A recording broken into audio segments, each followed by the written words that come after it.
I'm really glad because when people are in love, people get married. That's why Aaron and Brock are getting married.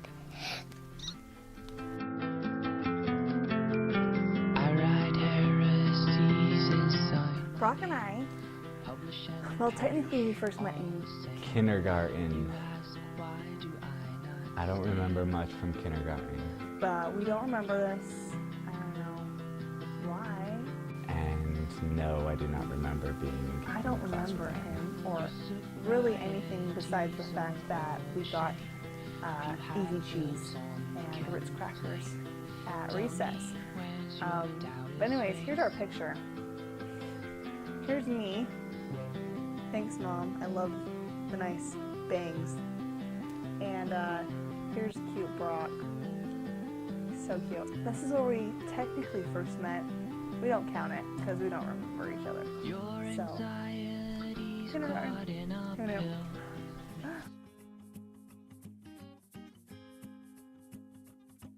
The first memory that I have of actually hanging out with Brock was the Scoops parking lot. No longer Scoops, it's now Subway. That sucks. But we got some ice cream, then we were hanging out. It was a bunch of us. I remember Brock just like, we were just hanging out in the parking lot and he just came up and like jumped onto the side of my car. Started with me just talking to her through the window, but then she tried to drive off. Well, I drove around and he was like holding onto the window. She obviously didn't like me very much, but I held on because I liked her. I don't know why I didn't think it was weird, but I think I was just happy that he was paying attention to me. We just had a really fun night, and I remember going home thinking, dang, I think I kind of like Brock. Junior prom. I don't remember junior prom very well. What a terrible memory. I had a date for junior prom that was coming up from Arizona. I went with some other girl, and Aaron went with some other guy. And I felt kind of bad because I like really wanted to go with Brock now.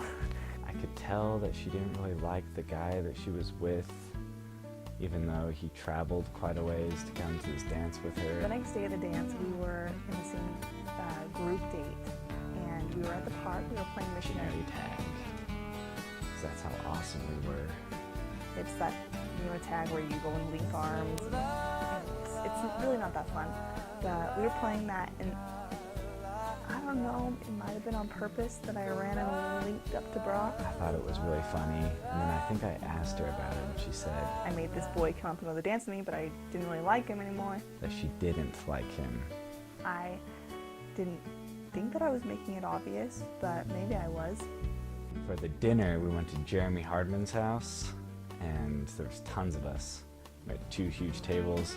It just so happened that we were sitting right across from each other, and I remember we met eyes a couple of times. He was like making faces at me. I had already kind of started liking her. I don't know if she liked me, probably not. And I don't think he picked up that I actually was liking him, but I don't know, maybe he did. That night, I remember going home and I remember calling our friend Tyler Carlson, and I think I talked to him till like 4 in the morning about how I felt bad that this boy came out to go dance with me, and I remember I didn't even say anything about Brock. And at the very end of our conversation, Tyler said, "It's because you like Brock, huh?" I guess it was obvious.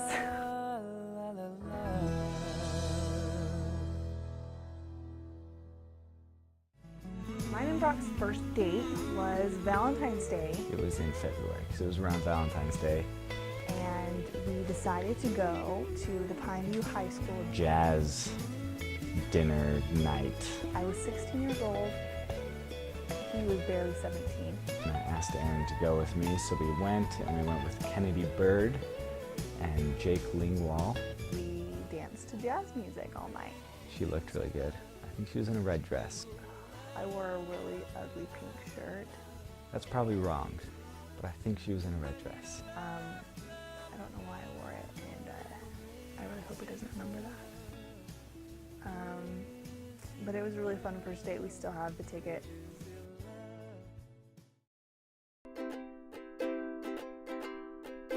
remember the day that Brock got his mission call. I remember I had checked the mailbox for at least 2 weeks, every single day. We were at his house, and I remember looking at the map and saying to him, you know, if you get called to Madagascar, then we've got to watch the movie. And sure enough, opened his call. You have been called to serve to the Antananarivo mission. Madagascar. Let me just point out that it is 10,748 miles away. The only reason I knew where that was because of the game Risk. I remember thinking, why was I expecting anything else? Of course, I'd get the farthest one away. I think she was way sad, though, that I was going halfway around the world. But he was, you know, doing the Lord's work. That was most important.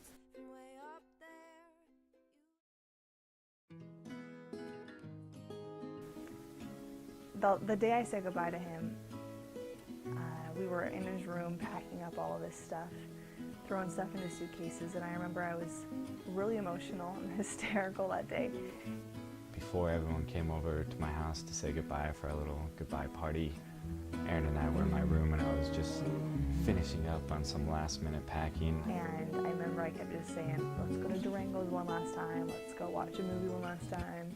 Erin kept saying, like, we need to do something, Brock, we need to do something. It's your last night, we need to do something. And I just remember saying, Erin, what's wrong with just being together?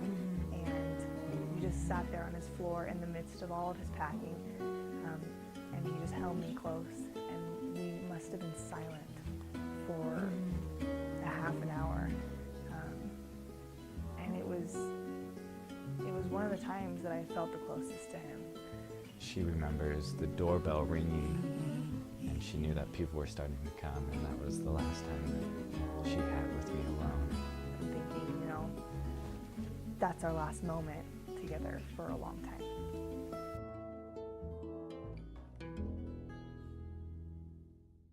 Brock was gone for a long time. 2 years is a long time.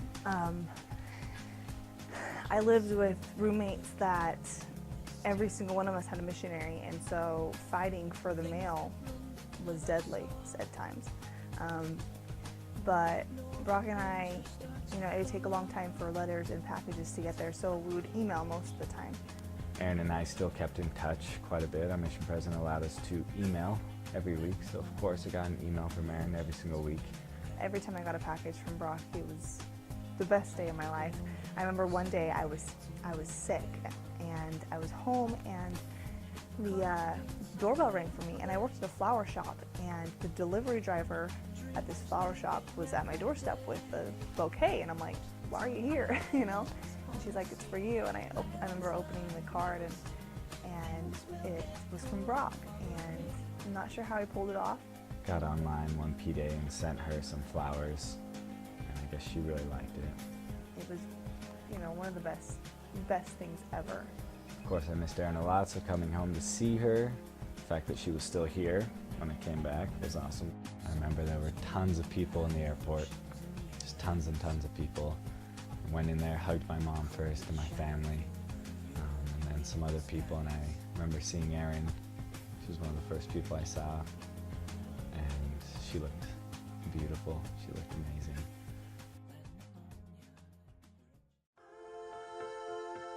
Brock and I had been talking about getting married and knew that we wanted to get married all summer. And we'd been ring shopping, we'd been looking all over the place, and we knew we wanted to get married in the fall. So I'd been planning this engagement for a really long time. Probably over a year.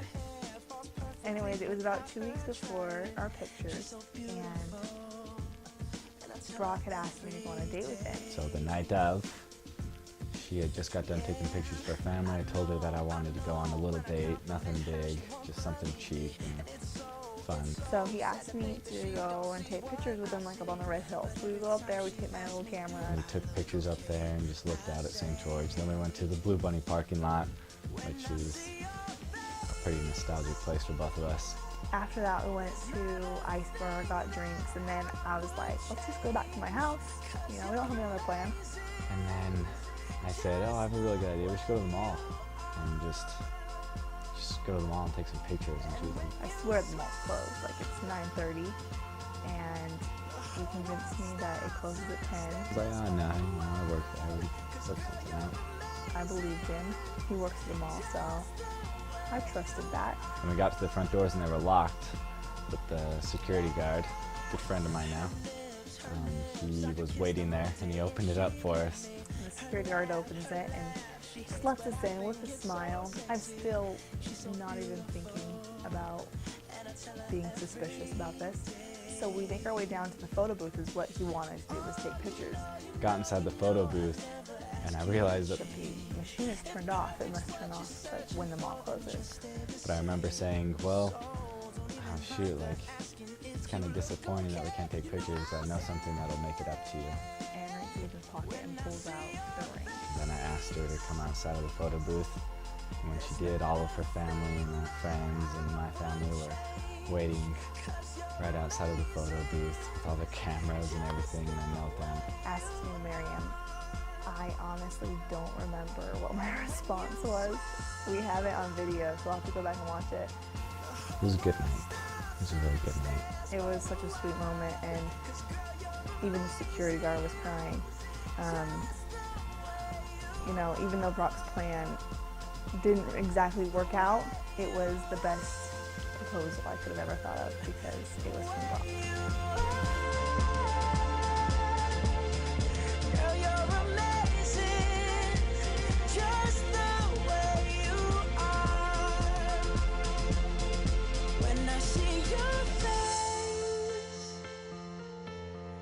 Not a thing that I would change, 'cause you're amazing. Brock is the person that I want to spend forever with. I love him so much, and I can't wait to be married to him.